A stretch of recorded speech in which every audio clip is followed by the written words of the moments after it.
All right, so today we're going to look at empirical formula and molecular formula. I'm going to show you the process for calculating the empirical formula, and then if we have time, we'll also get the molecular formula. If you have the percent composition of something, you can find the empirical formula, or if you know the masses of the elements contained, you can also find the empirical formula of the compound. Now, the empirical formula is going to give you the smallest whole number, this says basic, the smallest whole number ratio of the elements present in a compound. While the molecular formula for covalent compounds would give you the actual formula of the molecules.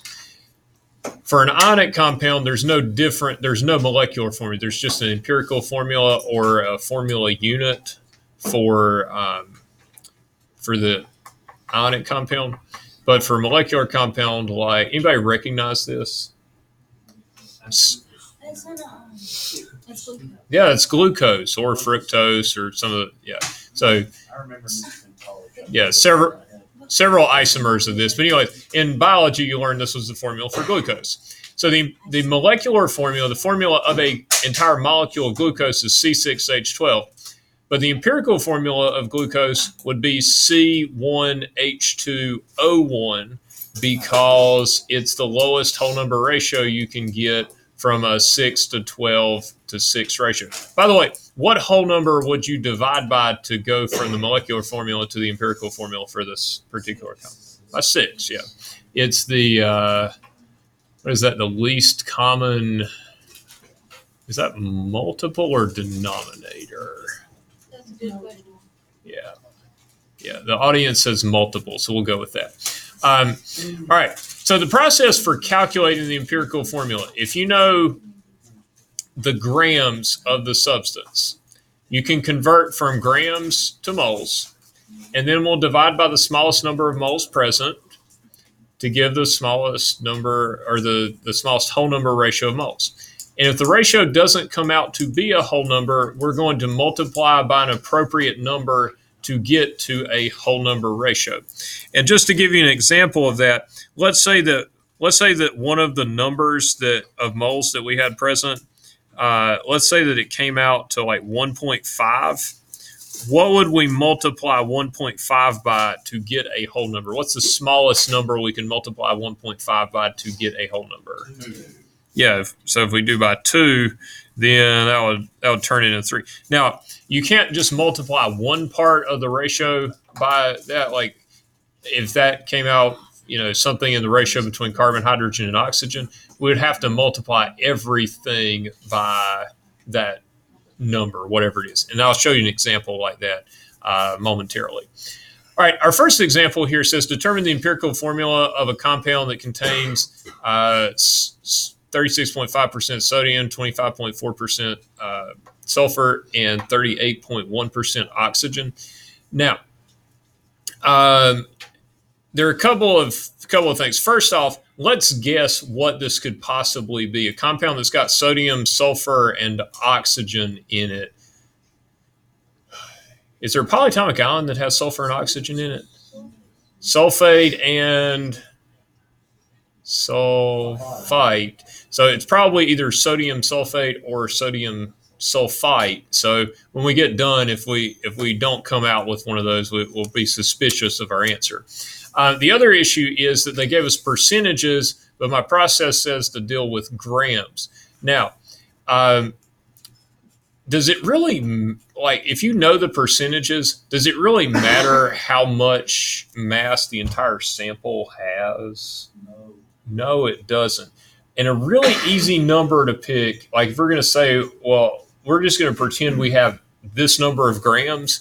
If you're in percentages, let's just pretend that we have 100 grams, and then 36.5 grams will be sodium, 25.4 grams will be sulfur, and 38.1 grams will be oxygen. So that's how we're going to set this up. So showing our work here, do I need to zoom in? Okay. All right, so when we show our work here, let's start off saying we're going to find the empirical formula.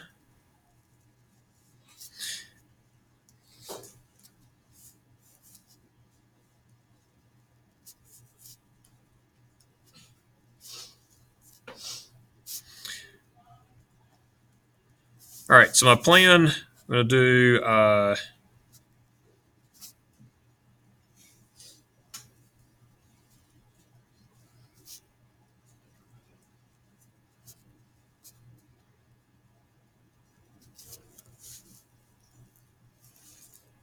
right, so that's enough as far as I'm concerned for the plan. If you tell me that you're going to do change your percents to grams, you wouldn't need that if they're already in grams. Then grams to moles, and then divide by the smallest, and we'll deal with it not being a whole number if it's not when we get there. Okay, so let's solve this thing. We'll set it up, and this isn't the only way you can show the work, but this is a neat, organized way that I'm going to show you. And I like neat and organized because it makes me more likely to give you a better grade if I can figure out what you're doing.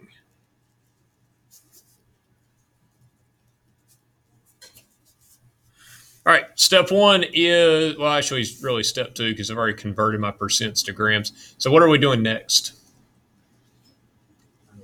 Grams to moles. Sure.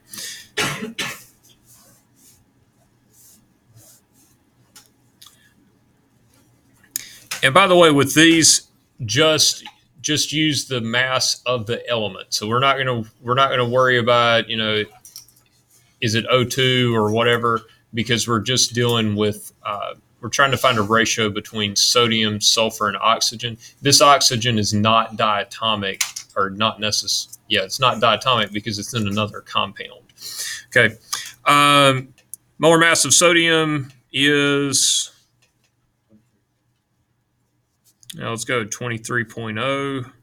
You can go more digits if you want to, like 22.9898 would be fine, but you don't have to go that far.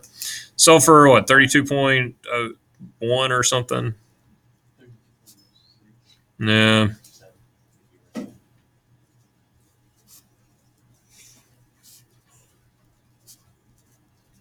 And then oxygen's 15.9994, or you could do 16.0 and probably come out just the same.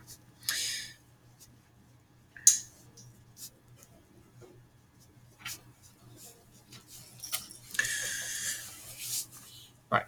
Has anybody got answers for these yet?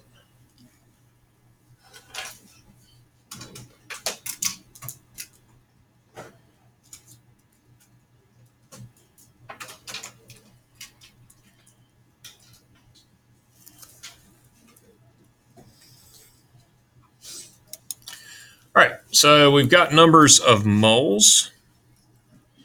That's moles of sodium, that's moles of sulfur, and that's moles of oxygen. Now, next step is divide by the smallest. Yeah. All right, what's the smallest one? Sulfur. So we're going to divide all of them by 0.792. And what we're doing is we're trying to come up with a whole number ratio by doing that.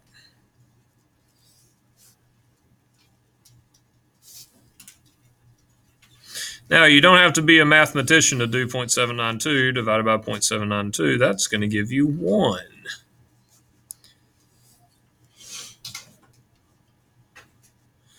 All right.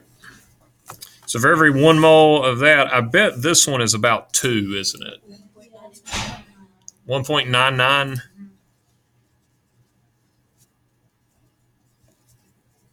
And the last one, 4-ish.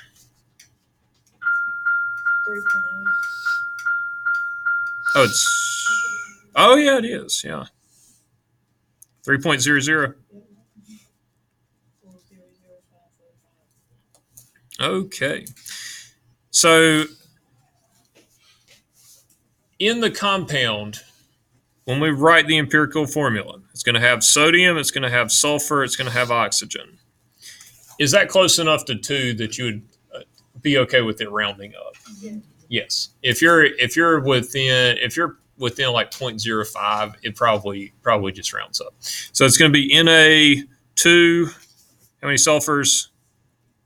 1. And you don't have to write the 1, but I'm going to just for that. And then how many oxygens? 3. All right, so we ended up making, what compound is that? Sodium sulfite, and that's one of the ones we thought it might be. All right, here's the second example, and same process. This time we start with grams, so you don't have to worry about percentages or anything. Just do grams to moles, divide by the smallest once you get there. So grams of cerium divided by the molar mass of cerium gives you this number, and the iodine gives you that number. The smallest is the 0.01192, so divide both of them by that, and you should get a 1:3 ratio when you do that. So when you write the formula, you'll write CeI3.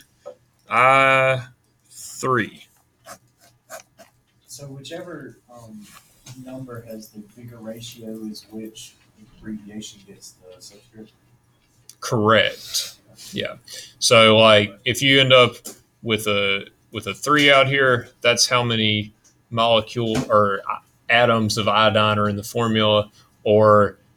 And it's the same to say that 1 atom of Ce goes with 3 atoms of I, and you can also say 1 mole of Ce goes with 3 moles of iodine.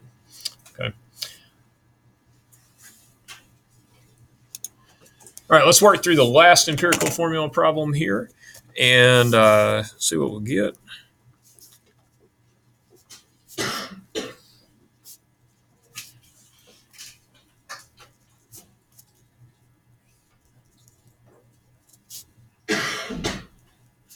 Same plan, grams to moles, and then divide by the smallest.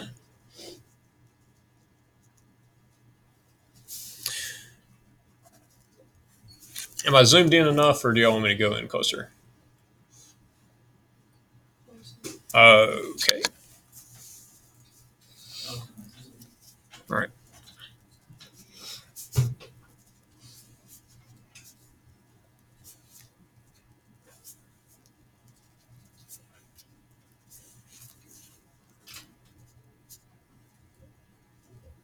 Any guesses what this probably is? 7. No, I mean like so it's got nickel, phosphorus, and oxygen in it. Can you think of a polyatomic ion with phosphorus and oxygen in it? Now, I heard somebody back there say nickel phosphate, maybe. Now, we don't know what the charge of the nickel is, but we'll figure it out once we get the empirical formula for the compound. But yeah, it's probably nickel phosphate or nickel phosphite, one or the other. All right. Let's see. Nickel is 58.69. Phosphorus is 30.97. Oxygen is 16.0.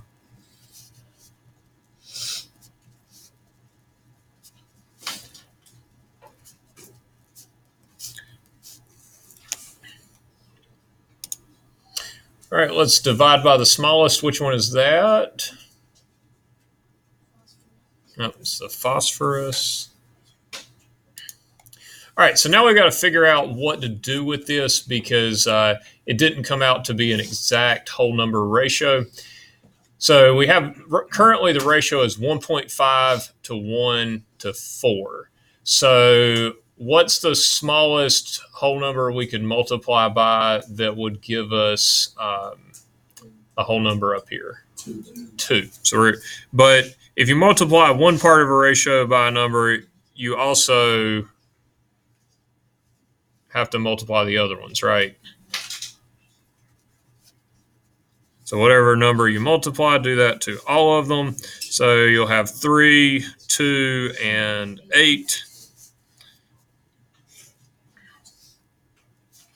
So when you write the formula, you might write Ni3 P2O8 or Ni3 PO42.